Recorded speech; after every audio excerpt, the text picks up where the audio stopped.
Good morning. Welcome everybody to the last speech in our session. Thank you very much to the organizers, Johanna and Majid, for organizing this, and unusually in our field, for giving so much attention to issues of gender in the talks which they have arranged. So today we're hearing from Dr. Karen Bauer from the Institute of Ismaili Studies in London, and her talk is entitled Between Ethics and the Letter of the Law, Medieval Exegetes' Treatments of Violence in Q 434. Hi, everybody. Thank you so much, Ash. I'm just going to change my view to gallery. Here we go. Thank you so much, Ash. That's really lovely to see everybody here, and thank you all for coming. Today I'm going to be talking about Qur'an 434, which, as most of you know, I've worked on really extensively in the past. Now, of course, though, many scholars have written about this verse, and I don't think I've even read all of the things that have been written on this verse, that's for sure. In fact, I know for a fact I haven't read everything that's been written about it. And today I'm going to pick up on some threads that were started by Laurie Silvers and Keisha Ali, and who have both in different ways raised the possibility of a gap between the ethics proposed in the Qur'an and its legal strictures. So in an article entitled "The Best of You Will Not Strike," Keisha Ali shows how Ash-Shafi'i recommended that the best husbands would not strike their wives. And for him, this was based not on some ethical principle, but of course on the Sunnah and the Hadith of the Prophet, right? And thus, he's treating the Prophet's Sunnah as exemplary, as an exemplary ethical model, of course, that goes beyond the letter of the Qur'an. I mean, that's a very basic point, but one that in this context, I think is worth making, that there's this space for him, actually. Now, in Laurie Silver's article entitled "In This Book We Have Left Out Nothing, the ethical problem of the verse Qur'an 434 in the Qur'an," she gives her own theological response to the existence of that verse in the text. She proposes an ethical framework based on the thought of Ibn Arabi, in which a better person does not do the thing that they're permitted to do. She argues, quote, that the purpose of the existence of the verse would be to remind human beings of the extraordinary burden of freedom that they have as humans, and that, quote, prescriptions laid out in the Qur'an do not guarantee that an act will be ethical. So the relationship of ethics to law has generally been approached as a theological question, as in Silver's argument, and from the theological realm. But I think of it as a methodological issue that actually faces all scholars of medieval texts, of the Qur'an and other medieval texts.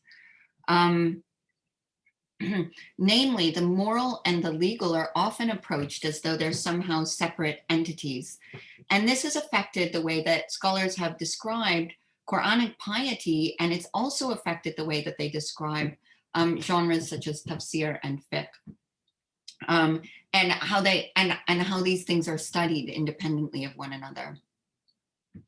Now, I actually played with the idea of that distinction in the title of the talk today, but the Qur'an, of course, is self-styled as a text in which everything is ethical, of course.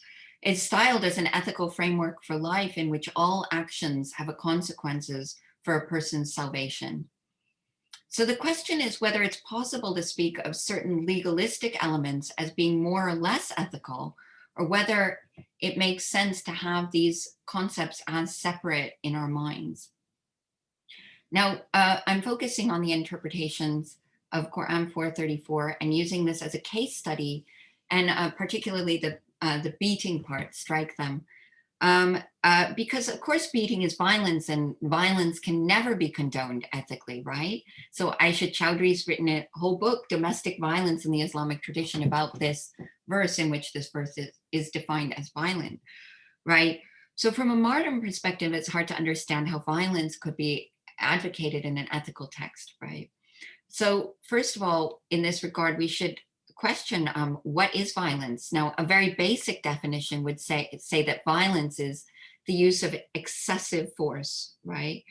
And so one of the elementary points to make here, and something that I'll illustrate a little bit in this talk, is that ideas of what constitutes violence, or what constitutes excessive force, in what people think of as being excessive, those kinds of notions can change through time or can differ according to circumstances. So to us, of course, certain things are violent, but in other societies, they might not have been considered as excessive. Right, so thus norms of social acceptability change through time, and actually notions of ethical behavior, right and wrong, depend on a number of contextualizing factors. Now, I'm saying this partially as a caution against reading our own sensibilities into historical texts, which can lead to the trap of either apologizing for the texts or deeming those texts as entirely devoid of interest or merit, right, and of no relevance. So I think that it's more meaningful to kind of sidestep valuations of those sorts, and putting the text into a historical framework actually allows us to consider the development of ethics and concepts that have surely always been ethically and emotionally charged, like love and violence, and to question what it means to have an ethical legal system in a text like the Qur'an and in post-Quranic interpretations. So unlike most of the talks in this series, I'm going to spend half the talk talking about the Qur'an, and I'm sorry about that, but I think it's something that really needs to be set up first, so that then you see, so that we begin to disentangle what's actually happening in the Qur'an, and therefore we can look at what's happening in the tafsir in a clearer light in that regard. And so the question is, what is the nature of Quranic verses on women, and especially the legal verses? Now, it's common to say that such legal verses are about everyday life, and I've actually said that in the past, that there are lots of verses on women that have to do with everyday life. But is this true? Now, after having undertaken a lot of further research on women in the Qur'an with my colleague Firas Hamza, which we do plan to publish, I would now argue that that's actually not true. We have, on the one hand, verses where marriage and the relationship between the sexes is mentioned incidentally, and as a part of this larger eschatological discourse. And on the other hand, we have legalistic verses that, as Asma Barlas has argued and others, impose limits on a husband's behavior or on the male behavior. So to take the first set of verses, if I can, I kind of forget how to share, but I'm going to try to share. I'll share my PowerPoint on these verses. So 1 minute, I'll start the slideshow. Okay, so we have Quran 30:21. This is often taken as a kind of blueprint for marriage in feminist exegesis. Right, so this, and of his signs is that he created you mates from among yourselves, that you might find solace in them, sakan, and he ordained between you love and mercy. So many people have said that this is a type of blueprint or a way of conceptualizing the spousal relationship. And it's true that a certain relationship between the sexes is conceptualized here, of course, and it's one of love and mercy, as you can see. But this isn't the main point of what's going on here. What's going on here is that there's an entirely eschatological discourse, and that this is incidental to it. So glorify God when you enter evening and rise at dawn. To him all belongs all praise in the heavens and the earth. At nightfall, when you enter midday, he brings forth the living from the dead from the living. He revives the earth after its death. Likewise, you shall be raised. Of his signs is that he created you from dust, then behold, you are humans scattered. And of his signs is that he created you mates from among yourselves. And then there are other signs, right, that are listed, right? Quran 971 is very similar. Now, Asma Barlas says that this verse sets up a, quote, regime of mutuality conceivable only in the absence of sexual difference. And so obviously, right here, the believing men and the believing women are allies of one another. Now, that is conceiving of a kind of egalitarianism in their relationship. But again, it's completely incidental to what's going on in the text, in the text as a whole there, because of course it's actually about the early community, and it's of course highly significant that believing women are considered as fundamental to the early community, but actually female hypocrites are also considered as fundamental to the hypocritical community as well. So it's just that women are there, right? The male hypocrites and female hypocrites are all alike. Command what is wrong, forbid what is right. They're tight-fisted. They've forgotten God, so he has forgotten them, right? But the believing men and believing women are allies of one another. They are commanding what is right and forbidding what is wrong, maintaining the prayer, giving in charity, obeying God and his messenger. Okay, so that's one sort of verse on men and women. And my argument here is that the Quran is not a text that's prescribing, that's giving you a lot of rulings for daily life, essentially, right? So what of the legislation on women? Now, again, there's an extremely widespread perception that all legislation in the Quran is about daily life, okay? So this is long-standing from the time of Noldeke, who died in 1930. Fred Donner has even posed that the legalistic verses from Medina represent a wholly different type of piety in the Quran, one that's primarily about relationships within the community rather than about the relationship to God. So in my view, none of this is true. Now, so with regards to gender, many of the verses that are addressed to men about women it's important to point out that they're not just addressed to husbands as such. In many instances, they could be connected to the paterfamilias, the well-known late antique figure, who is this male head of household who is responsible for all of the dependents in the house. And so it's his transgressions that need to be guarded against in these verses, right? This man who in the late antique context essentially had all power in the household and power over people who were not even related by blood, lots of different dependents in the household, right? So rulings such as 434 and so many of the other ones, the ones on divorce, the one on polygamy, in this context actually establish boundaries on the behavior of this figure who might otherwise have an unbounded right. So that's a point, of course, that the establishing boundaries is a point, of course, that was made many years ago by Asma Barlas and Leila Ahmed.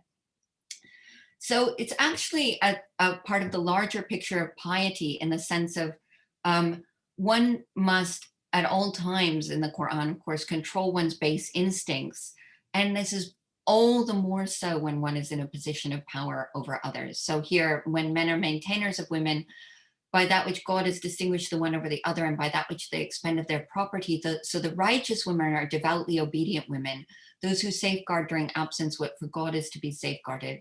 And if you fear the women's defiance or their rising up, then admonish them and forsake them in the beds and strike them. But if they obey you, seek not away against them. Indeed, God is high, mighty. So yeah, there is, nobody would argue that there's not a marital hierarchy being established here, but it's a way of imposing limits instead of just having an unlimited right. The husband here must obey the steps, right? Okay, so now I should add, of course, that the social context has, and this argument that I've just made has long been used in apologetic arguments for the Quran. So Asma Barlas says, for instance, that because of the taking into account the social context of the time, we must argue that the Quran is a completely egalitarian text. Now, Keisha Ali has argued, of course, against that. And of course, my own position on this is well known, I would think. Quranic and historical evidence supports the view that this is a restriction, but it does not support the view that the Quran itself would argue for complete equality, which would be totally anachronistic in the late antique milieu. We're taking a historical perspective. But viewing such verses as a limitation on rights rather than as a license to exercise rights does raise the possibility that the text has an ethical realm akin to that mentioned by Laurie Silvers that involves a mode of behavior in which legal verses set up limits, minimal and maximal, which is to say that the minimal good treatment or the maximal extent of an action, right, beyond which a person must not go, but there could be a sphere of ethical betterment, which means never even approaching those limits.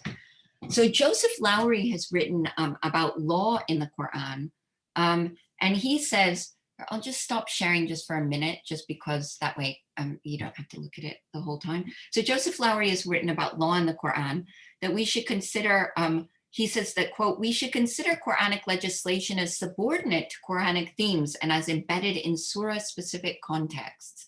So in short, he looks at law as a part of the whole surah.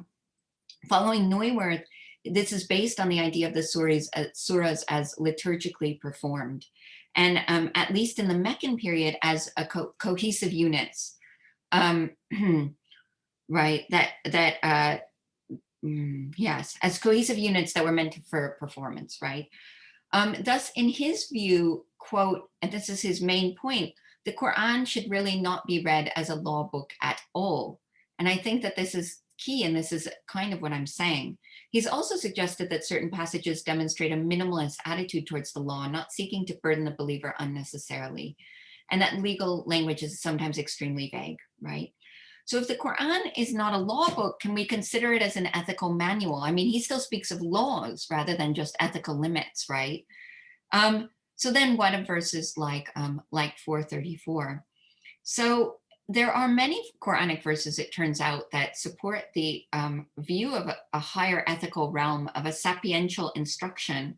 There are clear indications that some good people or some believers are better than others, actually. That they go the extra mile, they'll be given an extra reward in the hereafter. Al-Waqiyah, Surah 56, talks about the Ashabul Maymana, the Ashabul Yamin, meaning, and the companions of the right and the companions of the left. But it also talks about the Sabiqun are the Sabiqun, right? There's a hint that they might even have different rewards. Because some of them have excelled in piety. And of course, we all know the verse that's a gendered verse as well. The noblest among you are the most God-wary, akramakum atqakum, right? So there's this idea of pardoning and forgiving rather than enforcing what's absolutely allowed, as in Quran 2:178 on the issue of blood money, or 2:180 on pardoning debt, and also consider Quran 4:3, which permits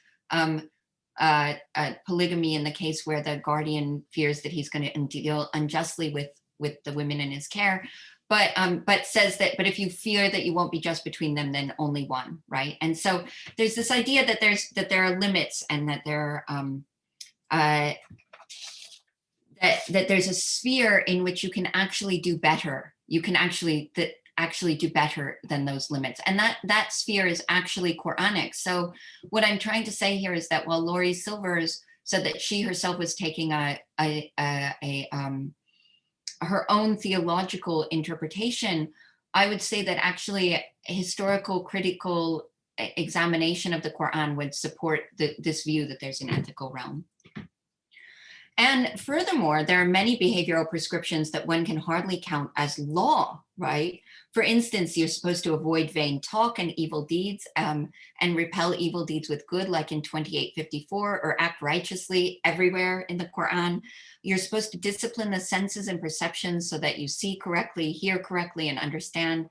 And you're supposed to have emotional discipline so that one controls one's rage and one's love of things in the world, right? Now, these are hardly just instances, but they're a fundamental part of the Quran, such that the distinction between the inner disposition and the outer behavior is very much blurred. And I would say that that's actually in some senses absent. I mean to say that in our conception of what we mean by law, right, we're thinking of behavioral regulation and indeed communal regulation. But in the Quran,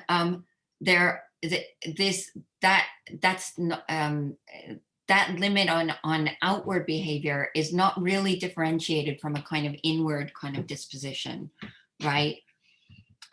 Which we, from the modern perspective, might define as ethical, but which in the Quran itself is just it's all a part of one realm, right? So the inner and outer comportment together would be measured and judged according to some kind of ethical norms. This then calls into conception not only the nature of law in the text, but also the nature of piety. That's a point that I'll return to at the end. Okay, so now on to our exegesis and our exegetes. So as I'll show, like the Qur'an itself, many exegetes frame this verse as a restriction on men's moral rights.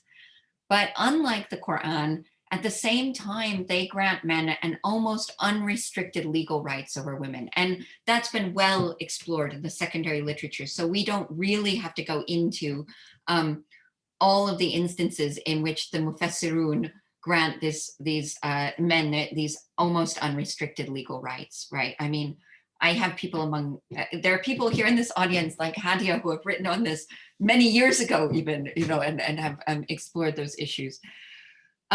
So in interpretations, therefore, the legal rights are in a starker contrast, I would say, with the moral duties, okay? Because the legal limit is so far beyond what's actually mentioned in the Qur'an, you could argue that in tafsir works, there's a greater disjuncture between what is allowed, what the exegetes themselves allow, and what they consider to be right or ethical, okay? So I'll share my screen again and we'll look at a few of those interpretations. So here we go. There. Okay. So, oh, right. So first of all, one of the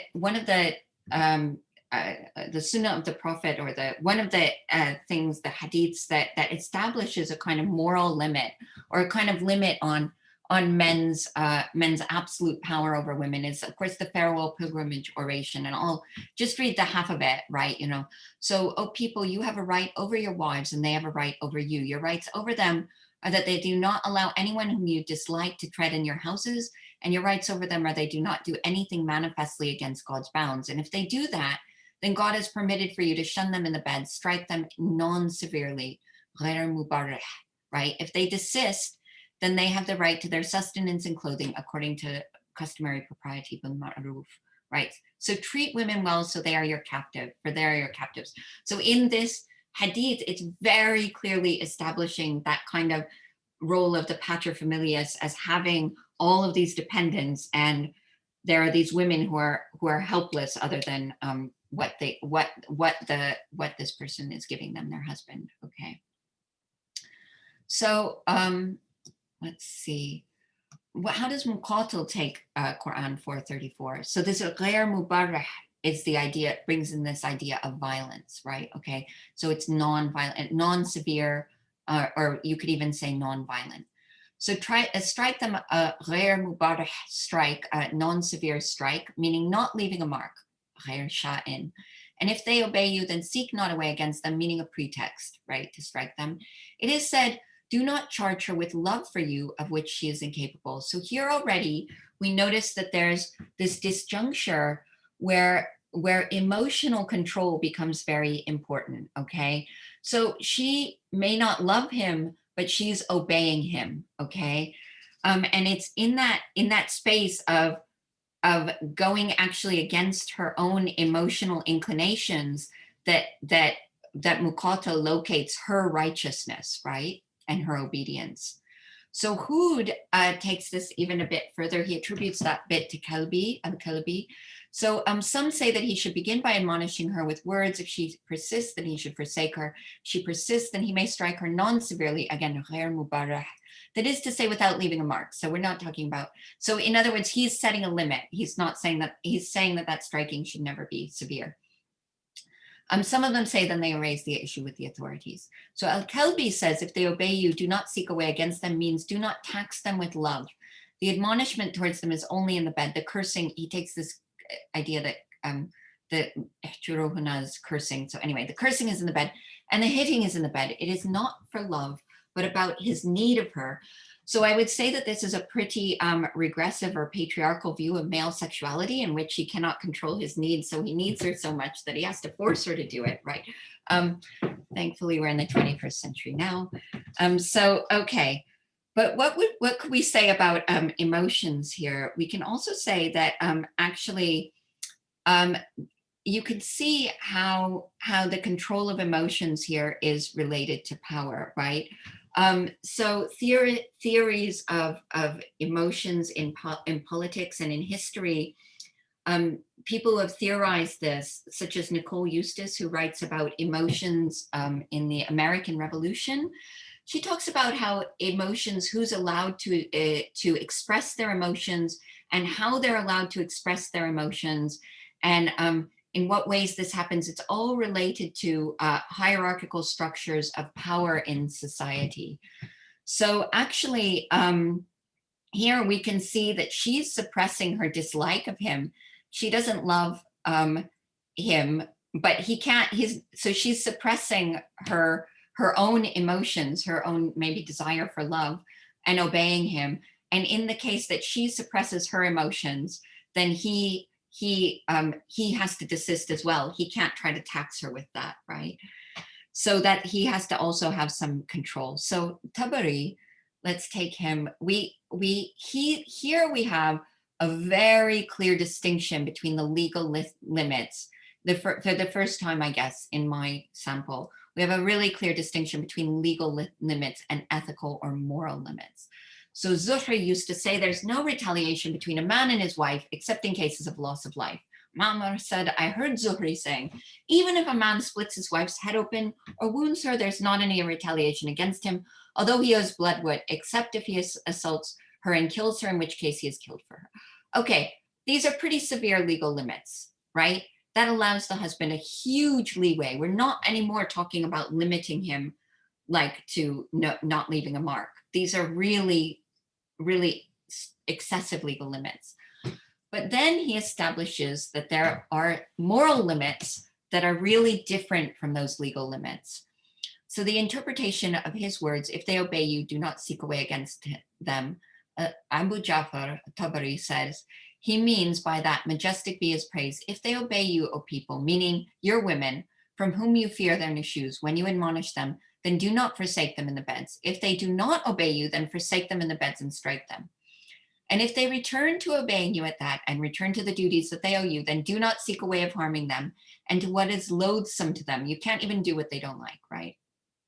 Do not seek a way to that which is illicit to you of their bodies and their property through any pretext. And if that, and that is what, if one of you might say to them while she is being obedient to him, you do not love me, you hate me. And so he would strike her for that and harm her. God, majestic be his praise, says to men, if they obey you, that is to say, despite their hatred of you, so do not commit an outrage against you, nor should you task them with love for you, for that is not in their hands. Do not strike them or harm them because of it. So this is really, I find really interesting. The above passage makes it really clear that the wife's obedience to God consists in her obedience to her husband. Of course, Aisha Chowdhury points that out and at length, but despite her hatred of him, right? And his obedience to God, his own obedience to God consists in her accepting her obedient behavior rather than asking for her love. Tabari seems to moderate against a husband's potential vindictiveness. Both parties must thus subvert their emotional impulses, right? The idea here is about having a level of emotional control, and that's the moral duty. And stick to certain norms of outward behavior, which are the basis for judgment of whether they are in the right and wrong. The passage is followed by an explanation of the God-human hierarchy, in which he warns husbands that in the case of their transgression, God is on the side of their wives, and God will ultimately protect women who are oppressed by their husbands by making them triumph over their husbands, presumably in the afterlife rather than in this world, right? And Tabari addresses the husbands directly in order to convey this point more emphatically, okay? So the interpretation of his words, indeed God is high and mighty, Abu Ja'far says, indeed God is the one who is exalted over everything. So, O people, do not seek a way against your wives when they obey you in those rights which God has made incumbent upon them, because your hand is over their hands. For God is higher than you and higher than everything. He is higher over you than you are over them. He is greater than you and greater than everything, and you are in his hands and in his fist. So fear God, lest you should be unjust towards them and seek a way against them while they are being obedient to you. For your Lord, who is higher than you and than everything, and greater than you and greater than everything, will make them triumph over you, right? So that's a clear indication that the women in Tabari's mind, women who are oppressed in the world by their husbands, will get a better reward than those husbands in the afterlife. God is going to be their vanquisher in the afterlife, in his interpretations. So if the husbands fear God enough, and if they fear God's power over them, then they would never oppress their wives, right? Even though it's perfectly within their physical power to do so. So this very point is also taken up by Fakhreddin Razi, who, commenting on this phrase, indeed God is high and mighty, makes 5 points. So first of all, he cites Shafi'i, who we've talked about. The hadith indicates, the best of you will not strike, indicates that it is a priority to eschew striking. But if you were to strike her, then that strike must be such that it could never result in her perishing. It should be dispersed around her body. He should not keep doing it in the same place. He should avoid the face because of all of the beauty is gathered there. And the strike should be fewer than 40. Now consider, okay, my audience here, 40 is quite a lot, actually. Quite a legal limit that grants quite a lot of leeway, okay? Because that is the full legal limit. Or among our companions are those who say you should not reach 20. 20 is still quite a lot, right? Because that is the full legal limit in the case of striking a slave. And among them, there are those who say the striking should be with a folded handkerchief or with his hand, and he should not strike her with a whip or stick. And in some, according to the best interpretation, the lighter option should be considered in this situation. So you see, he's saying that there are many interpretations, but there's a best one. There's a morally best one in which it's the lighter option. Okay, so he talks about these moral limits in 5 degrees of moral limits. The first is that the intention of this saying of God is high and mighty is to threaten the husbands not to be unjust towards women. And the meaning is that the women, if they are too weak to defend themselves against her injustice, and if they are incapable of demanding justice from you, then know that God, glory be to him, is high, vanquishing, mighty, powerful, and he will take vengeance for them from you, and he gives them their rights from you. Now, this is in the afterlife, everybody, right? This is not here and now, because obviously nobody's punishing those husbands here and now. So do not become deluded on account of your hand being higher than theirs and that you are greater than them by a degree. Okay. He says the second is that the second moral limit is that if they have obeyed you, do not seek a way against them on account of your hand being higher than theirs, for God is higher than you. He is and everything, and he is exalted above charging people except with what is right. The third is that despite his greatness and mightiness, he only ever charges you with that which you are capable of. So likewise, don't charge them with loving you. They may not be able to. So again, here, there's an idea that the control of emotions, that the emotions are, first of all, not in their control. And second of all, you're not allowed to actually punish them, right? So the fourth is that although he is high and mighty, he does not punish the sinner if he repents, rather he forgives them. So if a woman turns away from her nushuz, then all the more should you accept her repentance and abandon her punishment. The fifth is that God, despite his highness and mightiness, and he knows what's in the hearts, in other words, he's content with what is outwardly manifest from the servant, and he does not invade the innermost secrets. So all the more should you be content with the outward state of your women. Don't fall into the trap of inspecting what she loves and hates in her hearts and inner selves. Okay, so here we have clearly noted that that there's a threat to the husband, right? The threat meaning to induce fear in the husband. Now, a threat carries no weight, of course, if it's the weaker person against the stronger person. It only ever has weight if it's coming from the stronger person. So the stronger person here is God. So if the husband fears God enough, he'll obey, he'll treat his wife properly, which means that he would only go to the lighter option, according to Razi, right? So these threats are, in a sense, a way of denying the inherent violence in any act of beating, obviously. The implication is that instead of being a violent act, the beating could be a tempered act, right? Carried out with the fear of God in mind. But again, here we're noting that obviously these interpretations or ideas of what's actually right and wrong have changed through time. And so for them, they're trying to establish that there's such a thing as a nonviolent beating, right? And that it's okay at some points, just as it used to be okay to say beat one's child, right? So in all of these interpretations, the husband is categorized in the role of a good leader, right? He's supposed to be fair and just, to mete out punishment only when it's deserved. The wife is cast in the role of the obedient subject. She's not liable for retribution in cases where she's behaving in the correct way. Thus, this is hardly a reflection of what must have been a much more complicated reality.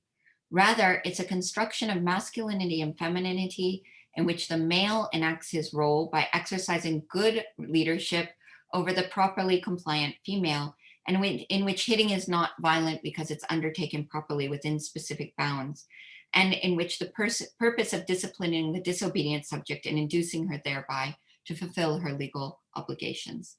So here we say that, though, that as in the Qur'an, inward dispositions are essential in some sense to the correct outer behaviors, but there's much more of a disjuncture.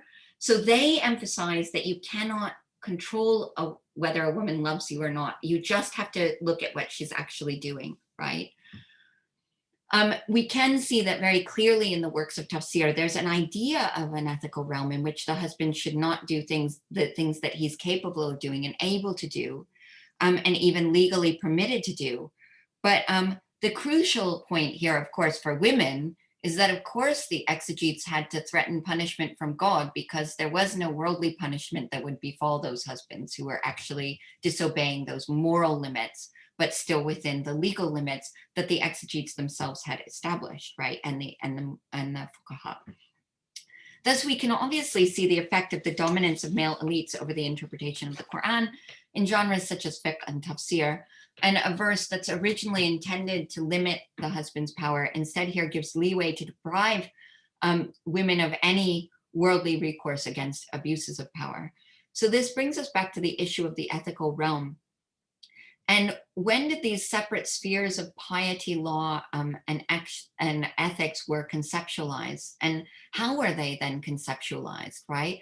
When did this happen that suddenly there's a disjuncture, or is there ever disjuncture in these different genres of texts?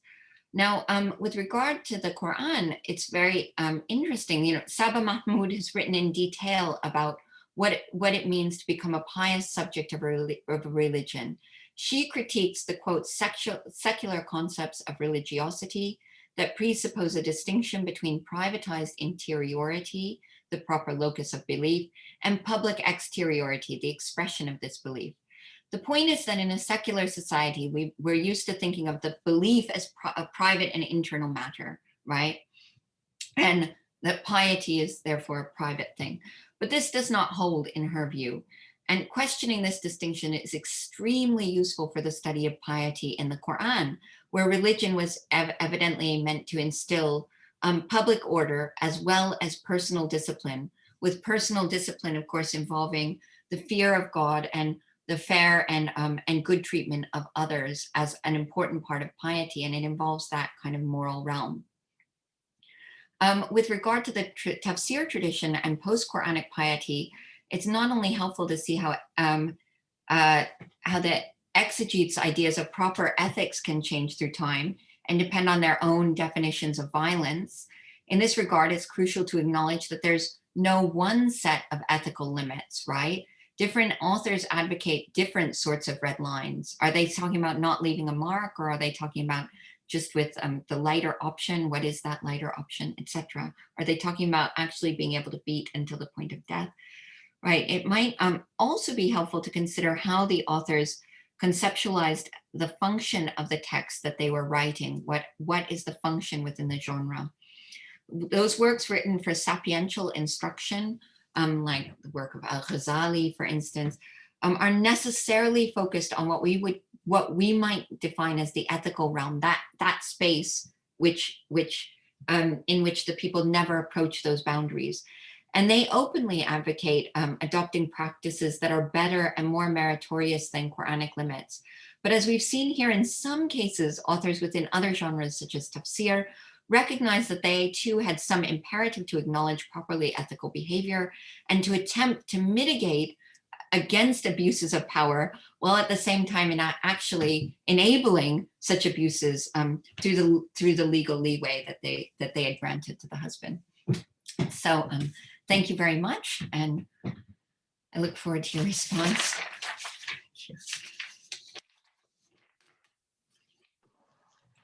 Thank you very much for a very interesting and thought-provoking paper. So my mind is going in all directions. So this is probably going to be a bit disjointed, but anyway. Okay, so your paper raises a number of fascinating questions about the relationship between ethics and legal strictures in the Qur'an. And the question of the realm of ethics to law, the relationship of the realm of ethics and law. I find it especially interesting that you're pointing out that many of the passages which have often been regarded as being legal pertain at least partly, if not completely, to eschatological themes. This brings us, though, to complicated questions about where the quote-unquote legal, I mean, yes, you just problematized that category there, but I'm thinking in terms of, say, Ahkam al-Qur'an literature. How they decide what is or isn't legal. And there's a point at which, and I'm not sure when this happens, but you see it already in Al-Jassas's Ahkam al-Qur'an, where they go through the entire Qur'an and find everything that could possibly, potentially, in some world somewhere, be thought to have some kind of legal ramification, and then it becomes regarded as a legal verse in the Qur'an, quote unquote. So the question of how we think about the legal material in the Qur'an as Quranic studies scholars is at best a tangled one. I mean, we're never reading this stuff without knowing about that sort of literature, as well as without knowing about the contemporary discussions and debates about what various verses in the Qur'an supposedly, quote unquote, mean. So sifting through all that and trying to get at the early layers, as it were, is absolutely fascinating, and I really like that. The question of reading emotion in the Qur'an, and for that matter in tafsir works, is again something that I really liked and found very insightful in a number of ways. For one thing, since you were using 434 as a case study for that, the first thing that came to my mind is that that is absolutely not a verse which I would have approached thinking that it's about emotion. And the reason I wouldn't have done that is because due to my familiarity with the endless apologetics and polemics surrounding that verse, I mean, from the perspective of various apologetics, it's not about emotion. It's about, you know, men allegedly being more rational as opposed to women who are allegedly emotional. This is all, you know, 20th century, 21st century apologetics, which then primes us often to look at these verses and not to see emotion, or at least not to see it on the part of the male actor who's being addressed. Whereas, as you demonstrate, certainly for the tafsir tradition, there are emotions all over the place, including of the male actors and presumably also of the exegetes. And in the Qur'an itself, there's emotion where we might not be primed to see it.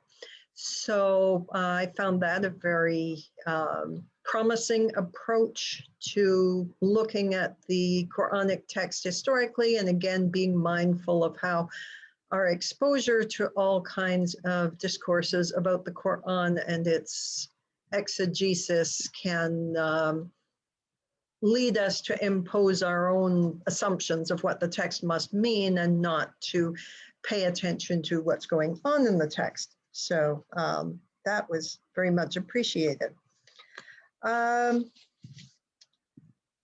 would raise so many questions that we'd be here all day or all night, depending on what time zone people are in, so I'll restrain myself. But okay, so the point that Quranic, quote unquote, legal material is usually eschatological and not talking about daily life leaves me wondering, so what relationship might it have in its historical context to daily life? Should we think of this as that the Quranic text is simply talking about ideals that have really no relationship to what's going on the ground? Is there some relationship? What about people who try to do scholarship where they are combing through the Quran in search of hints about the type of society that it is addressing? Okay, because that point in your paper really does open up all kinds of stuff. Can I respond to that one, or should we just go on with more questions and then I can respond? What would be easier for you? Maybe I should say that. Well, why don't you give another question and then I'll respond to that one, because. Okay. All right. The insistence on the part of the exegetes that wives can't be punished for not loving their husbands. That's an interesting situation, textually speaking. I couldn't help but wonder how that relates to the larger legal context that their exegeses are presupposing, though. So, I mean, in their world, a man who's stuck with a wife who doesn't love him, at least theoretically, can take another wife, easily divorce the unloving one, take a concubine, etc. So he's got lots of options. So this makes it all the more interesting that they're very concerned with this point. So I wondered what you thought about why they are so concerned with it, given that, at least theoretically, for men who are financially well off and so on, that they've got options. You point out also that when the exegetes are discussing these issues of how wives and husbands relate in marriage, that they are constructing gender, excellent point, and that they're constructing men as being these cool, rational, calm beings who are able to control their emotions and so on. So I was struck by how it's constructing a particular type of masculinity, so free, elite, scholarly masculinity, and how, in a sense, godlike it is, though the exegetes would not want to use that terminology, as opposed to the idea of women, slaves, children, etc., needing to be disciplined. So I wanted you to, if possible, expand further on that. Thank you. Ash, thank you for those wonderful comments. I think I'll benefit from them a lot, even when I think about them afterwards, and it's already making me think.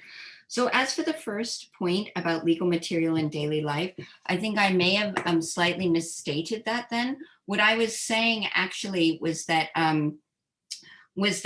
there are certain verses on the husband that have been taken out of their eschatological context and applied to be general pronouncements on the nature of the relationship between men and women, right?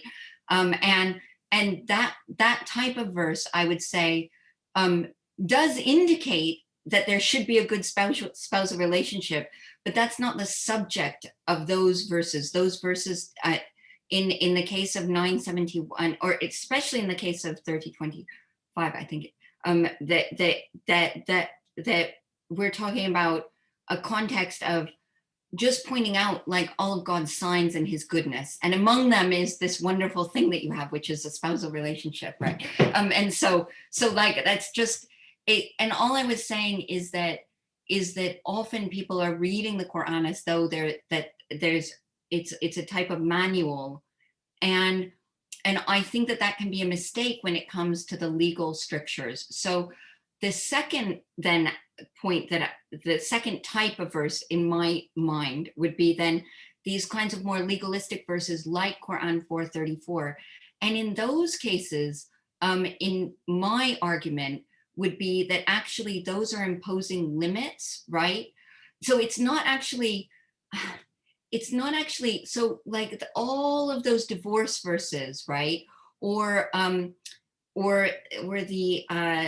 this case of the guardian who has all these people in his care in Quran 4:3, and fears that he might do unjustly to them. So if he fears that he might do unjustly, be unjust to them, then he can marry, them and give them their dowries, right? So what kind of so is that an everyday situation? I mean, I think that really depends on how we think of every day and how we think of these people. I think that I don't go around like the streets thinking, gosh, I better not shoplift because I'm going to get picked up for that. I just go around like doing my daily business. Like, just like I imagine that not many of us are just thinking on a daily basis, like, well, when I divorce tomorrow, then this is going to happen or whatever. I think that what I was trying to say is that in some cases, those are extreme situations, and those are limits for extreme situations, rather than say like a manual about like what's happening on an everyday basis. Like, because Quran 4:35 is, of course, if you really fear a breach between them, then you gather a person from his family and from her family to judge, right, the matter. And I mean, that's serious, right? That's not just an everyday argument of like, oh, you said that you'd pick up the butter and you didn't, like, come on, or like, it's not just some kind of like minor disagreement or annoyance between people. That's a really serious breach. So that was the argument that I was trying to make, that rather than saying that these verses are somehow everyday, rather there are verses that pertain to your conduct in daily life, lots of verses that pertain to that. But these ones are much more about extreme situations, right? Like a guardian who might actually abuse those women in his care. He shouldn't do it, right? He should marry them. Like that's what the verse in my view is saying in that case, right? And so I'm sorry that wasn't absolutely clear. So rather, I would say then that opens up this space in which, well, in daily life, maybe we could look at those other verses that are talking more about conduct towards other people, right? And speaking well and having good conduct, because that's what we do in daily life. I mean, in daily life, we're talking to people all the time, and so, right. So that's what I would consider more in that regard. So now, Aaron, could you try to? Oh yes, sorry. Yeah. I just had to make that point. So, and I think that actually I'm happy with your other, to just leave your other points and open up the floor for questions, because I think that those were just great comments on the talk, and I really appreciated them, and I'll think about them further as well. I mean, maybe if something comes to me, if nobody else has another question, then I'll respond more. But go ahead, Yasmin. Thank you very much. Thank you, Karen. That was fascinating. Absolutely.